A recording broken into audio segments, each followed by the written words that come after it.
Case की बात करते हैं, जिसमें शूटर्स के खिलाफ प्रयागराज विकास प्राधिकरण जल्द ही बुलडोजर की कार्रवाई करेगा।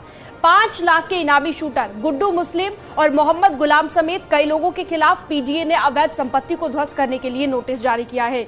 दोनों शूटर्स के अवैध निर्माण पर नोटिस चस्पा किया गया है और जवाब नहीं आने पर अब ध्वस्तीकरण ऑर्डर पास कर नोटिस जारी किया गया। शूटर गुड्डू मुस्लिम का चकिया और राजपुर में करोड़ों का मकान है, जबकि मोहम्मद गुलाम का रसूलाबाद में मकान है। आरोप यह है कि दोनों ने पीजीए के बगैर नक्शा पास कराए अवैध रूप से मकानों को बनाया है। प्रयागराज विकास प्राधिकरण के उपाध्यक्ष अरविंद सिंह चौहान के मुताबिक विधिक प्रक्रिया पूरी होते ही ध्वस्तीकरण की प्रक्रिया को शुरू कर दिया जाएगा।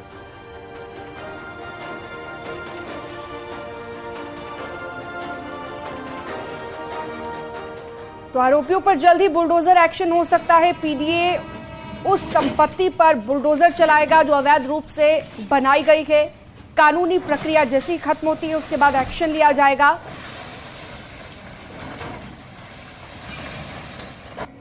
देखिए, जो भी व्यक्ति अवैध निर्माण करता है तो नोटिस भेजना प्राधिकरण की रूटीन प्रक्रिया है और प्राधिकरण जो भी ऐसा व्यक्ति है जो अवैध निर्माण किया है उस नोटिस भेजता है, उसके डिमोलिशन ऑर्डर को उसके लिए डिमोलिशन ऑर्डर पारित करता है, सुनवाई भी करता है और उसके हिसाब से हम नियम के अनुसार जो हमारे एक्ट हैं, जो ऑर्डर्स भी होते हैं, उसके आधार पर हम लोग कार्रवाई करते हैं। उमेश पाल शूटआउट कांड के बाद सीएम योगी आदित्यनाथ ने विधानसभा के फ्लोर पर कहा था कि माफिया को मिट्टी में मिलाया जाएगा और उसी के तहत अब कार्रवाई शुरू की गई है। अतीक अहमद के 3 करीबियों के खिलाफ बुलडोजर का एक्शन भी हुआ है और इसके साथ साथ उमेश पाल शूटआउट कांड में जो अन्य आरोपी हैं उनके खिलाफ भी नोटिस जारी की गई थी। अब उस मामले में भी कार्रवाई की तैयारी हो रही है। इनमें जो शूटर गुड्डू मुस्लिम है और इसके साथ साथ मोहम्मद गुलाम है उसके खिलाफ भी नोटिस जारी की गई थी और नोटिस का जवाब देने की मियाद पूरी हो गई है और दोनों की तरफ से जवाब नहीं आया है, जिसके बाद अब इस पूरे मामले में ध्वस्तीकरण का भी आदेश पारित कर दिया गया है।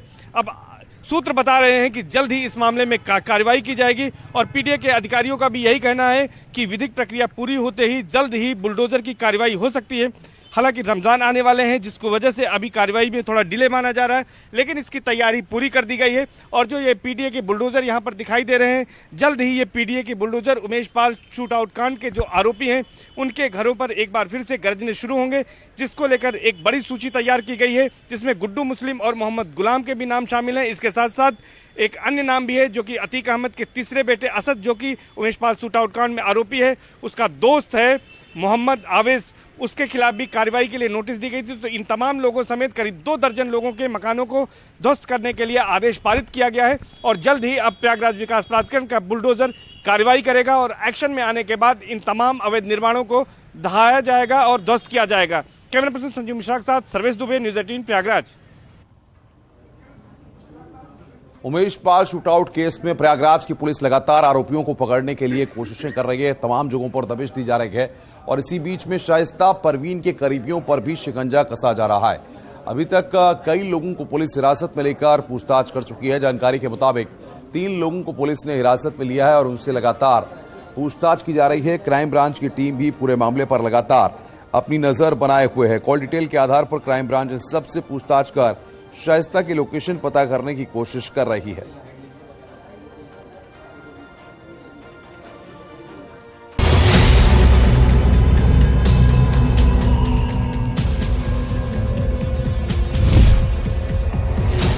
अतीक की लेडी डॉन का मिला सुराग।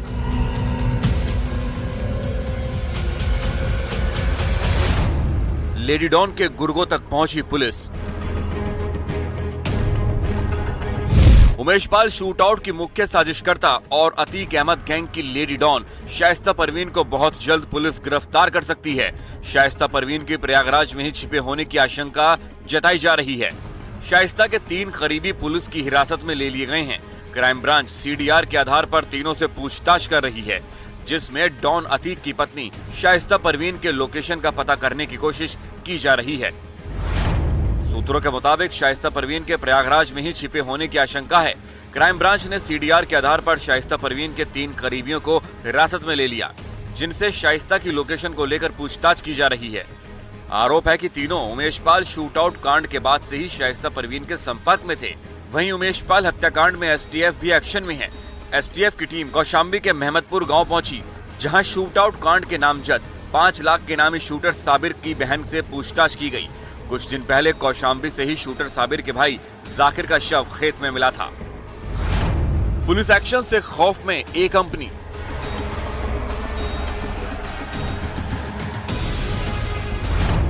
अतीक को सता रहा गाड़ी पलटने का डर। उत्तर प्रदेश आने से कांप रहा बाहुबली। साबरमती जेल में डॉन के छूटे पसीने। गुजरात की साबरमती जेल में बंद डॉन अतीक अहमद की सुरक्षा संबंधी याचिका पर सुप्रीम कोर्ट में सुनवाई टल गई। अब कोर्ट अगले हफ्ते इस याचिका पर सुनवाई करेगा।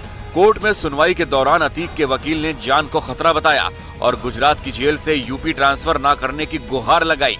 वकील ने कुछ दस्तावेज जमा कर उस पर गौर करने की अपील की है, जिसके बाद कोर्ट ने शुक्रवार को सुनवाई टाल दी।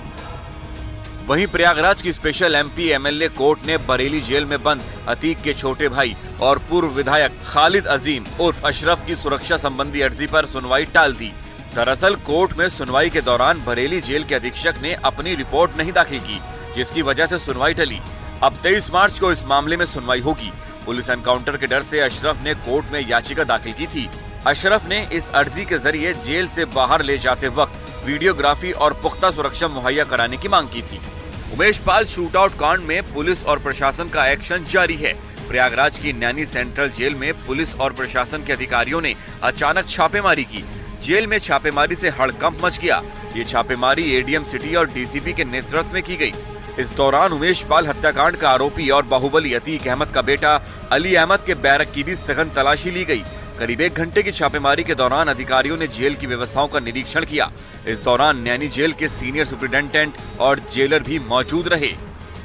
इस समय एडीएम साहब और एसपी जमुना साहब आए थे, मैं फोर्स आए थे और उन्होंने पूरी बैरकों की तलाशी कराई और बंदियों से पूछा उनकी कोई समस्या हो वो बताएं और अस्पताल देखा, क्योंकि अली भी बंद है तो वहाँ पे भी चेकिंग का एक है कि वहाँ भी चेकिंग कराएगी और कुछ नहीं। दरअसल 3 दिन पहले ही जेल में बंद एक कैदी को मोबाइल फोन पहुंचाए जाने का मामला सामने आया था, जिसके बाद पुलिस अलर्ट हो गई और शुक्रवार को अधिकारी जेल में औचक निरीक्षण करने पहुंच गए।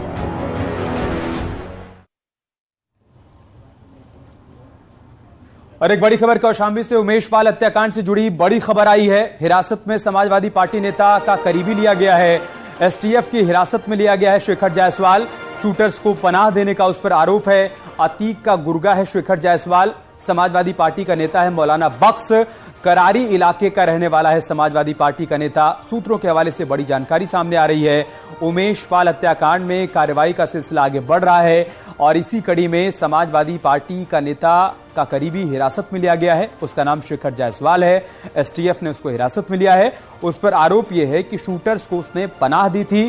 अतीक का गुर्गा भी है शेखर जायसवाल। ये बात भी सामने आई है।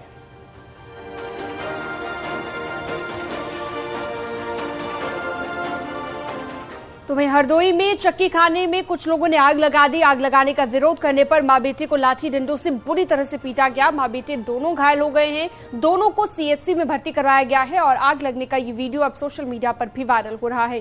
पुरानी रंजिश को चक्की कारखाने में आग लगाने की वजह बताया जा रहा है। पुलिस पूरे मामले की पड़ताल में जुटी है। मामला सांडी थाना क्षेत्र के पिंडारी गांव का है।